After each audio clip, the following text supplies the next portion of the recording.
نقطة أخرى ممكن نضمها للنقطة دي. بيقول لك ان يسوع الى الان حي في السماء. مين حي يا نصارى؟ وتقول لك انت عندكم رسول الاسلام ميت، لكن يسوع الان حي. تتبع الحي ولا تتبع الميت؟ طب خلينا نرد برضه على النقطه دي. اولا لما النصراني يقول لك كده تفهم ان هو ايه؟ بياكل من تحت رجله. يعني بياكل من تحت رجله، يعني تقدر تقول ان هو ايه؟ عنده قصور في الفهم العقلي شويه. طب ازاي؟ لانه بيقارن اله في اعتقاده برسول في اعتقادنا. طب ما كان يقارن اله بالهنا، ده الاولى. كان يقارن إلهه بإلهنا، لكن هو ده بيقارن إله برسول. إذا هو في قرارة نفسه يعتقد ان يسوع ده مجرد رسول، علشان كده قارنه برسول وما فكر ان يقارنه بالله سبحانه وتعالى عندنا في الاسلام. دي نقطه. تاني نقطه بقول لك ما عندكم رسول الاسلام ميت. طب ما علشان ميت ما اتبعوش او مات. طب ما انت عندك بولس مات، عندك يوحنا الذي اعظم من نبي رقبته اتقطعت، موسى مات، هل ما نتبعهمش؟ فاذا ده فهم واستدلال خاطئ. فتلاقي النصراني يقول لك ايه بقى؟ اصل يسوع حي في السماء. سوات ايه المشكله يسوع حي في السماء؟ ايه المشكله؟ ايليا الى الان حي يا جماعه. ونستشهد بالنص بتاع ايليا تاني الذي يقول في الملوك الثاني 2:11 وفيما هما يسيران ويتكلمان اذ مركبا من نار وخيل من نار ففصلت بينهما فصعد ايليا في العاصفه الى السماء. الى الان ايليا حي في السماء. الى الان اليهود ينتظرون ايليا. الى الان اليهود ينتظرون مجيء ايليا، وده بشارة موجودة عن إيليا هنتكلم عنها لما نيجي نتكلم عن البشارات بأمر الله. إلى الآن اليهود منتظرين إيليا. مش بس كده، وإخنوخ أيضا. في نص قوي جدا جدا جدا عن إخنوخ. النص ده موجود في رسالة العبرانيين. رسالة العبرانيين دي في العهد الجديد اللي هي منسوبة المفروض لبولس يعني. في رسالة العبرانيين 11:5 يقول بالإيمان نقل إخنوخ لكي لا يرى الموت. لكي لا يرى الموت. ادي اخنوخ هو لا يرى الموت، ومش هيرى الموت كمان. النص يقول لكي لا يرى الموت، ولم يوجد لان الله نقله. يبقى احنا كده يا جماعه ردينا على نقطتين. النقطه الاولى هي الصعود الى السماء وهي لا تعني شيء. النقطه الاخرى وهي ان يسوع حي في السماء. يبقى دول نقطتين انت تخليهم عندك في الفايل. نقطة الصعود ردنا عليها من 3 أوجه، ونقطة ان يسوع الى الان حي في السماء. دي نقطتين لازم نركز عليهم كويس جدا جدا. ادي الاستدلال الاول من استدلالات النصارى، واكرر الكلام في التكرار افادة ان شاء الله. اولا النص بتاع يوحنا 3:13 ده يدل على عبادة الجسد في المسيحية. جميل. النقطة رقم 2 ان هذا النص نص مكذوب، لان في ناس صعدت ونزلت من السماء. نقطة رقم 3 الذي يصعد وينزل ليس هو اللاهوت، لكن احنا عايزين دلالة على ان يسوع هو الله. فانت جاي بتقول لي بيصعد وينزل. طيب النقطة بقى رقم 4 ودي اللي احنا قلنا نخليها للمتميزين شوية، ان جملة ابن الانسان الذي هو في السماء مش موجودة في باقي التراجم.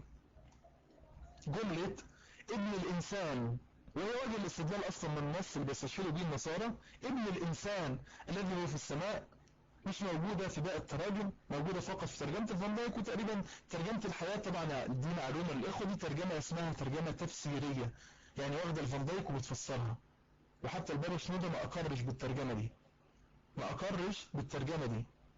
النقطة الثانية رقم 4 اللي احنا قلنا عليها المتميزين شوية من الجزئية دي اللي هي ابن الإنسان الذي هو في السماء، دي مش موجودة في عدة تراجم أخرى. ودي الترجمة اليسوعية تقول فما من أحد يصعد إلى السماء إلا الذي نزل من السماء وهو ابن الإنسان. جميل. فجزئية أو النص أو الجزئية اللي هي بتقول ابن الإنسان الذي في السماء مش موجودة في بعض التراجم. دي احنا قلنا يا جماعة بس حاجة للإخوة اللي هم عايزين يتميزوا، والنقطة دي لها علاقة بالنقد النصي لهذا النص إن شاء الله. جميل. في نقطة كمان، ان هذا النص يخالف الاعتقاد للنصارى او يخالف اعتقاد النصارى. ازاي؟ عايزكم تركزوا كويس معايا في النقطة دي. اول حاجة، يسوع اتولد فين؟ يسوع اتولد في مزود اللي هي زريبة. جميل جدا. بعد ما اتولد في زريبة واتصلب، ايه اللي حصل لي؟ انا اشاركوا معايا التكست. بعد ما اتولد في زريبة واتصلب، ايه اللي حصل له؟ عمل ايه بعديها؟ عمل ايه بعديها؟ بعد ما اتصلب ماشي دخل القبر وبعديها صعد الى السماء، صح ولا لا؟ صح ولا لا؟ صعد الى السماء، جميل جدا. طيب بعد ما صعد الى السماء لسه هينزل تاني، لسه هينزل تاني. ده اعتقاد النصارى عندهم ان يسوع برضه هينزل مرة تانية، المجيء التاني. جميل جميل. اذا الترتيب يكون ازاي؟ الترتيب ان يسوع اتولد في المزود وبعدين صعد وبعدين لسه هينزل، ده الترتيب. لكن هذا الترتيب يخالف هذا النص. ليه؟ لان النص يقول ليس احد صعد الا الذي نزل، ويسوع صعد الاول وبعدين نزل. هو يسوع صعد الاول، يقول ليس احد صعد الا الذي نزل. عفوا، هو يسوع نزل علشان تقول لي ليس احد صعد الا الذي نزل؟ لا، هذا النص يخالف الترتيب.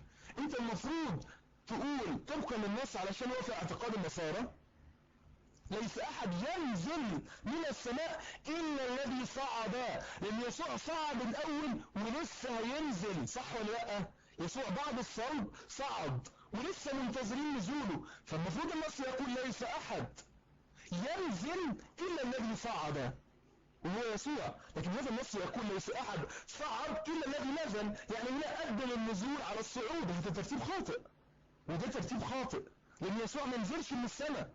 هل يسوع نزل من السماء؟ يسوع اتولد في مزود، يسوع اتولد في مزود.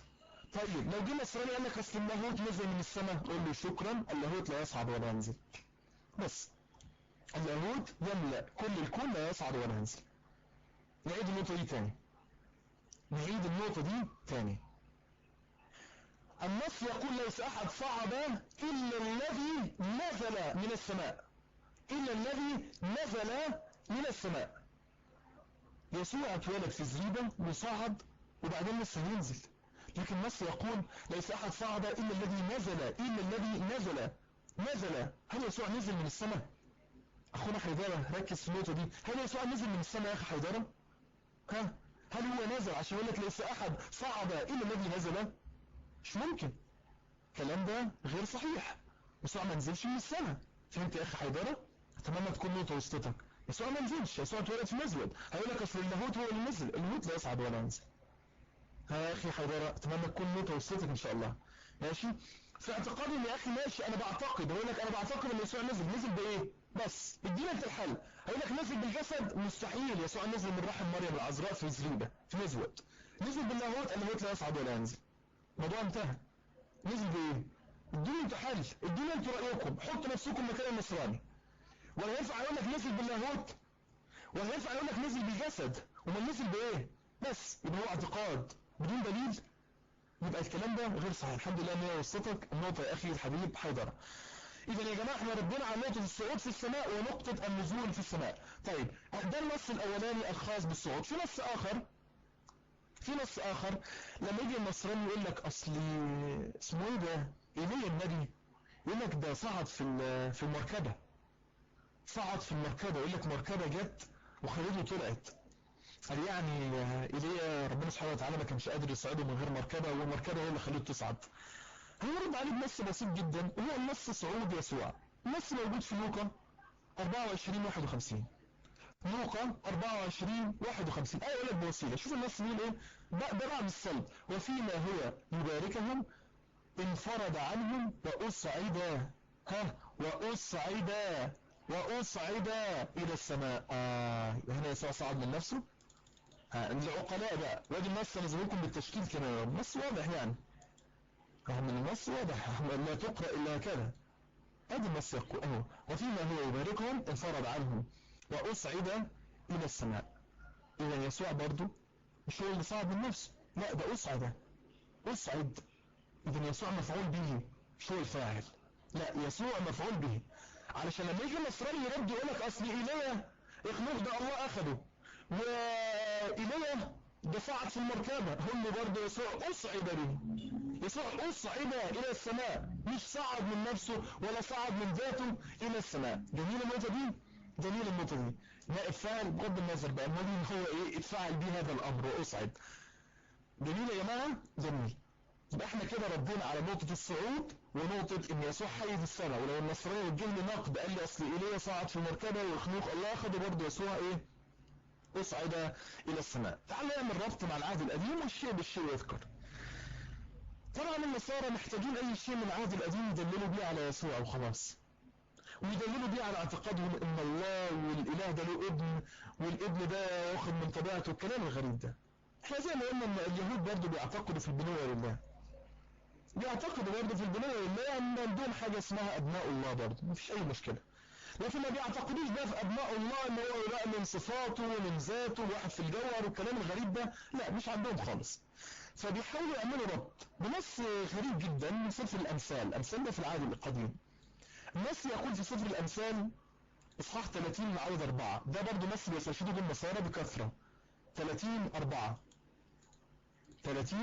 نص يقول: من صعد الى السماوات ونزل، ومن جمع الريح في حفنتيه، ومن صر المياه في ثوب أو في ثوب، ومن ثبت جميع أطراف الأرض، وما اسمه وما اسم ابنه إن عرفت. أولا دي فزورة، يعني تحس إن هو يقول لك إيه اسمه، إيه ده، حذر فزر اسمه إيه. طب تعالى نشوف.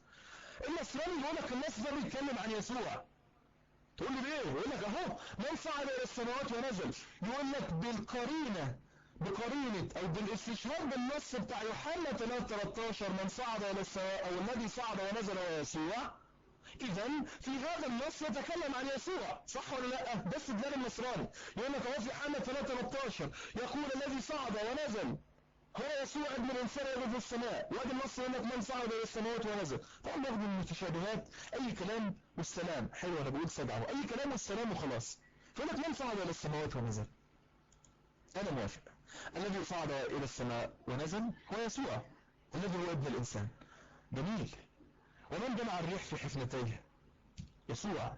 ومن سر المياه في ثوب، يسوع. ومن ثبت جميع أطراف الأرض، يسوع. وما اسمه، يسوع. وما اسم ابنه، اللي يعرف يجي جنيه ذهب من الأستاذ طارق علام، اسم ابن يسوع ايه؟ اسم ابنه ايه؟ طيب مفيش. هذا الاعتقاد اعتقاد خاطئ. تعال نقلب دلوقتي. ازاي؟ احنا طبقنا النص بيتكلم عن يسوع، طبقنا النص بيتكلم عن يسوع، جميل. النص يقول من صعد الى السماوات ونزل، الله. ينفع؟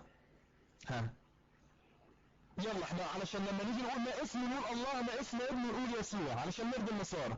من صعد الى السماوات ونزل، ينفع نقول الله؟ ما ينفعش في اعتقاد النصارى، لان عندهم اللاهوت لا يصعد ولا ينزل. اللاهوت لا يصعد ولا ينزل، اللاهوت يملأ الارض والسماء وكل ما بينهما. يعني ما ينفعش يا جماعه انا موجود في الشارع اقول لك مين نزل الشارع، طب ما انت موجود في الشارع اصلا. وعندهم الاله موجود بكل مكان في بذاته ركزوا في النقطه دي كويس جدا.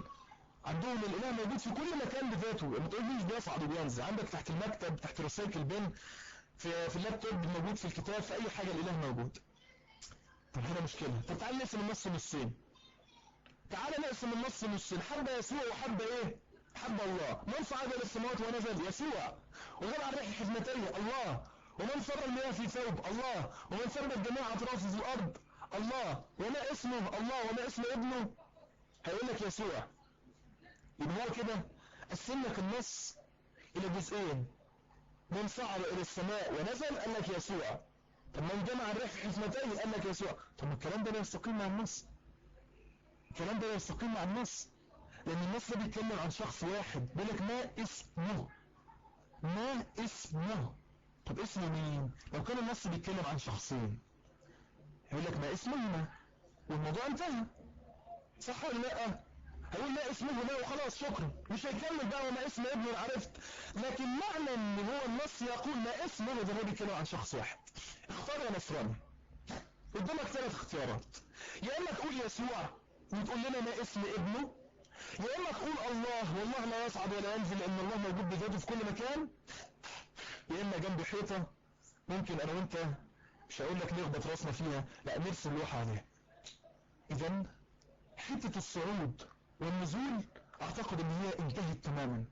حته النص، الرد على النص بتاع الامثال اللي هم بيستشهدوا بيه 30-40، خلاص ده اعتقد ان هو اتنسف تماما.